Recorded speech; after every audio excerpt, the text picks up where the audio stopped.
The rain fell hard over Huntsville Correctional Facility, Texas, the night they found the body. June 14, 1998, a storm that soaked through steel bars and concrete walls.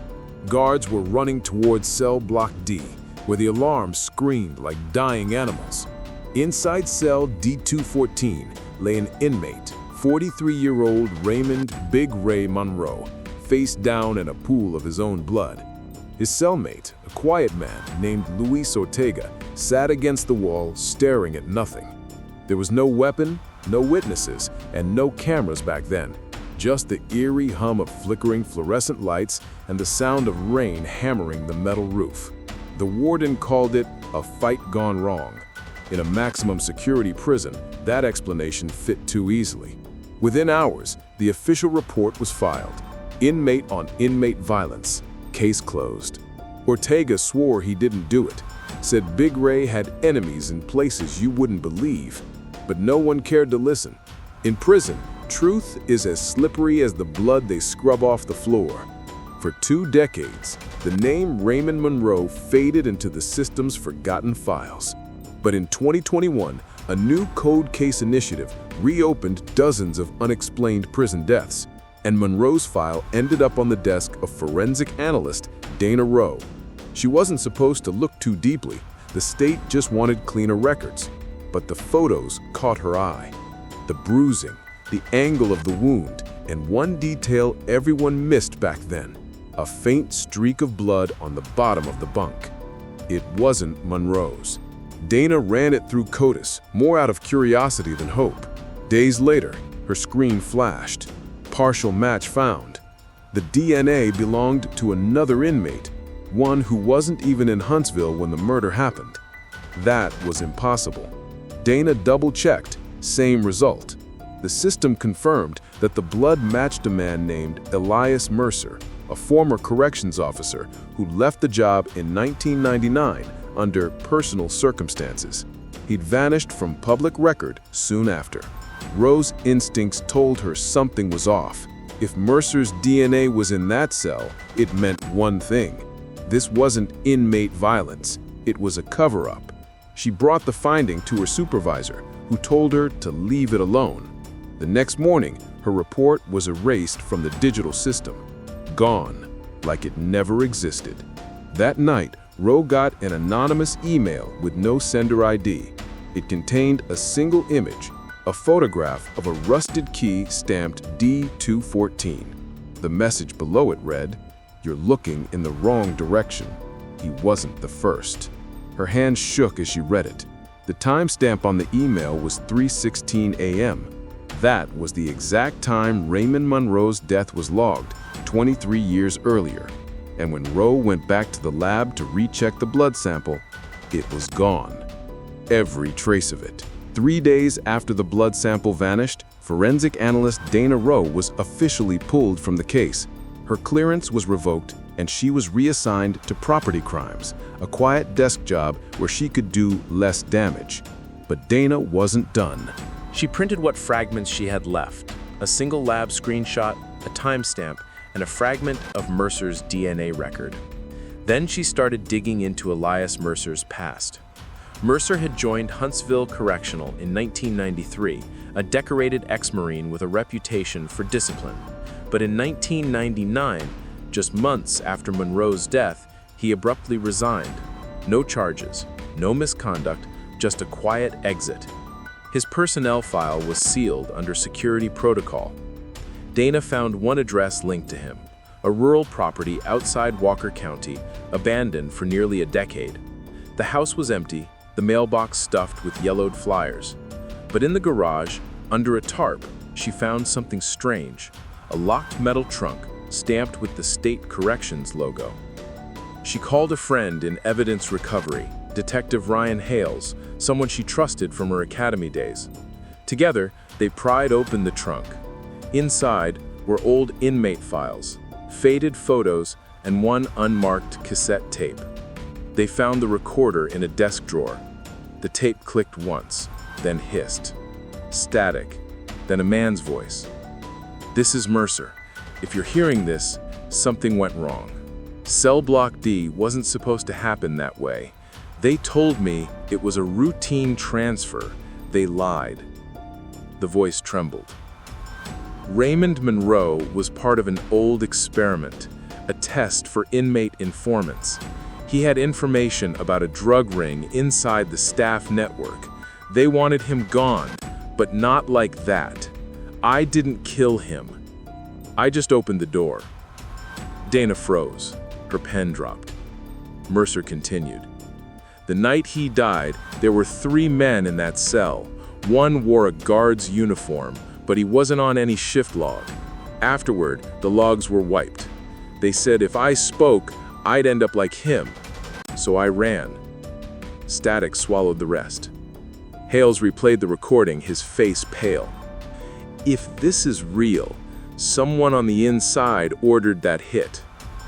But before they could take it to the authorities, Dana's car alarm went off outside. She rushed to the window. 2 men in dark suits were standing by her car, talking into earpieces. One of them looked up at the window, straight at her. By the time she and Hales ran outside, the men were gone. Only a folded note sat on the windshield. It read, "Stop digging." The next morning, Mercer's old property was burned to the ground. Arson investigators called it accidental ignition. Dana knew better. And then came the breaking point, a call from the state forensic lab. Someone had accessed the DNA database overnight and permanently deleted all records tied to Mercer's profile. Officially, he'd never existed. But a single fingerprint remained, one that had been missed when the blood sample vanished. She scanned it into the database manually. It came back with a hit. Not a guard, not a prisoner, a warden. The man who had run Huntsville Correctional during the murder. And he was still alive. The name that appeared on the fingerprint record froze Dana Rowe in her seat. Warden Clarence Holt. He'd retired in 2001 with honors, hailed as a reformer who'd cleaned up one of the most violent prisons in Texas. The state called him a hero, but the fingerprint told a different story. Holt's print was found on the vial that once held Elias Mercer's blood sample, the one that mysteriously vanished from evidence. The file was wiped, but the database still held fragments deep in the forensic archive. Dana had found what they thought they'd destroyed. She and Detective Ryan Hales drove to Holt's ranch on the outskirts of Livingston, an isolated stretch of farmland swallowed by pine trees. The house looked peaceful, too peaceful. The old man was sitting on the porch when they arrived, white beard, thick glasses, a half-emptied bottle of bourbon on the table. He didn't look surprised to see them. "Ms. Rowe," he said, his voice slow and cracked. "Took you long enough." Dana's heart pounded. "You knew I'd come?" Holt gave a tired smile. "You dig in the dark long enough, people start to notice." She laid the evidence photos on the table.